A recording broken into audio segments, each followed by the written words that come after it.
Primeira coisa que eu queria definir com vocês: conceito de hipermobilidade e hipomobilidade. Ok, eu estou falando de doença e estou falando de movimento. Vamos pegar a primeira doença.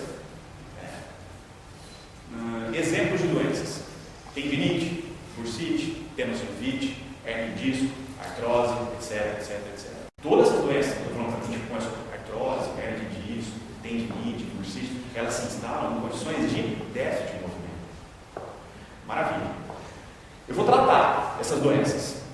Então, eu vou tratar uma artrose. Quando eu vou tratar uma artrose, a minha preocupação meu foco principal de atenção é trabalhar em cima da doença ou da disfunção? O que vocês acham? Da disfunção. A disfunção não é a falta de função, ou diminuição da função.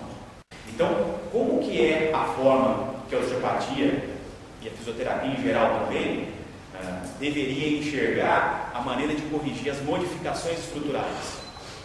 Através de correções e modificações de imobilidade. Então, para que vocês entendam melhor, aonde se instalam as doenças? Em condições hipermóveis. Aonde, quais as causas das hipermobilidades? A causa é a hiper. Qual que é a causa de uma hipermobilidade? Não é a hipomobilidade?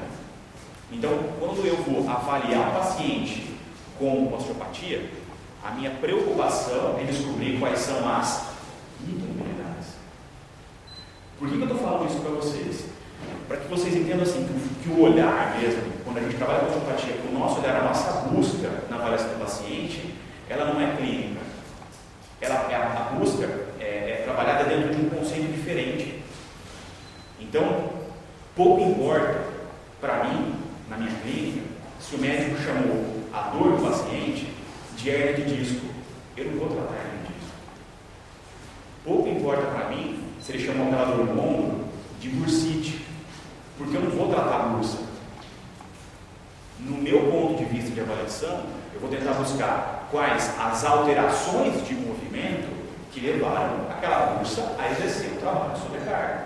Olha o exemplo do fígado. Eu tenho uma disfunção de fígado, uma hipomobilidade de fígado, que compromete a função do diafragma, que influencia a raiz nervosa que vai até a cervical, acaba influenciando os músculos do ombro. Bom, uma hipomobilidade de fígado, uma disfunção do fígado, encadeia, foi lá, aquele movimento de ombro. Para dar um exemplo um pouco mais estrutural, talvez seja um pouco mais fácil. Se o paciente tiver um espasmo de romboide e um bloqueio na função de abdução da escápula, quem que vai compensar esse bloqueio escapular? Não é o húmero? Se o húmero não consegue, se o húmero tem que compensar a falta de abdução de báscula lateral da escápula durante a abdução, ele acaba superiorizando a cabeça dele, ele acaba deslizando menos para baixo durante a abdução. Ele começa a fazer impactação de todas as estruturas subabdominais. A circulação daquele local fica comprometida. Lesão de estrutura. Como que a gente vê a maneira de trabalhar sobre isso? Qual que é a maneira que o osteopata vai trabalhar sobre isso? Eu preciso corrigir a função, porque a partir da correção da função, e corrigir a função não especificamente do local, de qualquer segmento do corpo que estiver influenciando aquela alteração funcional. Então, eu preciso avaliar os sistemas, a integração dos sistemas que comprometem aquilo, eu corrijo a função. Corrigir a função, a circulação se normaliza, e aí esse corpo tem todas as condições de se recuperar. Então, quando a gente trabalha dentro da visão osteopática, isso é bacana também, porque acaba perdendo um pouco aquele elo de dependência de avaliação clínica médica. Não tem problema o médico fazer um diagnóstico para a gente, fazer um diagnóstico clínico do paciente. Não tem problema a gente receber isso. A gente não usa. Porque o nosso foco de abordagem é diferente. Aquela informação que ele está dando para a gente não é a informação que a gente vai buscar no paciente. Então, por exemplo, vocês aí que já se formaram, estão estudando, vocês não costumam fazer teste ortopédico nos pacientes? Para a gente, o teste ortopédico não tem uma importância grande na avaliação. O teste ortopédico ele testa a estrutura. A gente prefere trabalhar com teste funcional.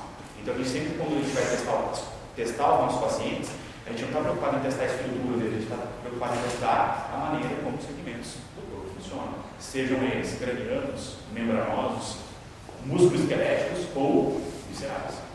Mas é essa relação que a gente tenta construir de diagnóstico quando vai se fazer uma avaliação de um paciente com técnica de osteopatia.